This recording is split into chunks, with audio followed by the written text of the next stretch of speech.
All right, time now for Built for Success, presented by Ram Trucks. They are succeeding, and they are building in Bloomington, Indiana. Curt Cignetti is the architect. You can see what his offense has done. 49 points a game.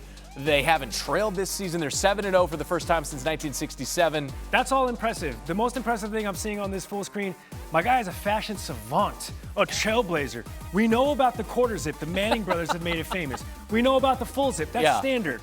Is Coach Cignetti introducing to the world the half zip? Yeah, at least the zipper. The half zip to the navel? Is the exact opposite color of the rest of the red. Listen, he's not talking fashion. He has gone viral. Okay. He has been famous for an answer at a press conference. Listening to Coach Cignetti. It's pretty simple. I win. Google me.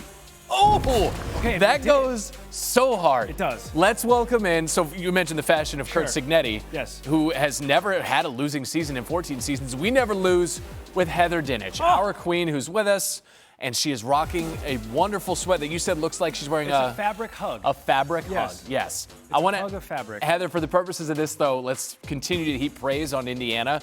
That win over Nebraska was an absolute thumping. They lost their starting quarterback in it, fine. But what did that win prove? Well, it proved that IU is a legit playoff contender, and that's because, well, let's hold the phone there for a minute, because what they've done this season has come against the 112th ranked strength of schedule. So let's be clear, that's not very good. But Nebraska is one of the two teams, along with Maryland, that has a winning record. That matters in the committee meeting room. Not just are you a ranked opponent, but are you a respectable opponent above 500? Nebraska fits the bill for that. But what teams can do, and we've seen done in the past with Ohio State and Michigan, to overcome a weak strength of schedule is flat out dominate opponents. And that is what Indiana has done. 40 points at least in 6 straight games. And defensively, they haven't allowed anyone to score in the first quarter. So that combination of passing the eye test does help compensate for lack of resume. Now they're going to have to overcome an injury to their quarterback, but you sort of alluded to it there at the beginning of your first answer, is that they look like a legit playoff team. So if they keep winning, and in convincing fashion, well, maybe not even in convincing fashion, Heather, how will the playoff committee evaluate these Hoosiers?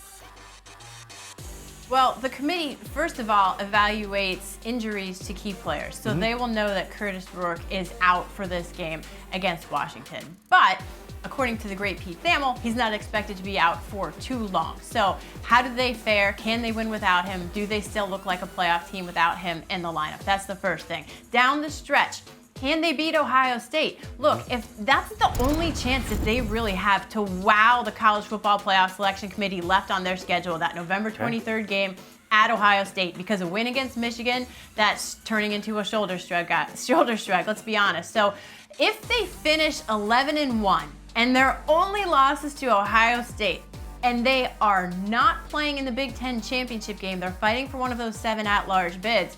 Again, was that a close loss to Ohio State? How did that game unfold? Did they get smacked? Those are all details that the committee pays attention to, along with common opponents. Hey, Texas played Michigan too. How do those results compare? So all of those things will come under the microscope, but you got to continue to win the way they are. They're 7-0. On the flip side of that, you do look at that schedule and you see the only ranked opponent is Ohio State, who they have yet to play like, okay. Let's see how they do in a couple of weeks. Maybe a snug loss there, like at Ohio State, at the Horseshoe, like maybe that factors into it. I want to talk about their opposition here this week, right? It's a noon kickoff. Game day is there. It's Washington who comes a-calling, and they lost so much, the Huskies did. How do we properly assess Jedd Fisch in his first year so far out there in Seattle, Heather?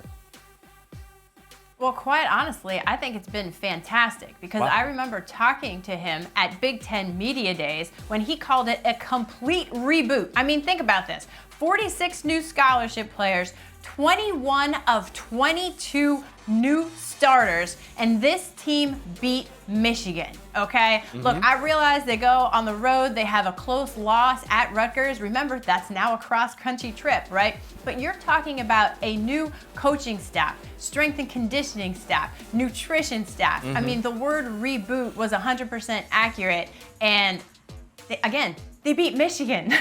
So I think he's doing a fantastic job considering the complete overhaul that took place there. 21 of 22 of last year's players who took them to the national championship no longer on that team, and they have an above 500 record. Okay, yeah. I can pick up. I can pick up what Heather's putting down there. And they avenged their loss in the national championship game to Michigan. How many players did they? 21. 21. 21. All right, that has been Built for Success, presented by Ram Truck.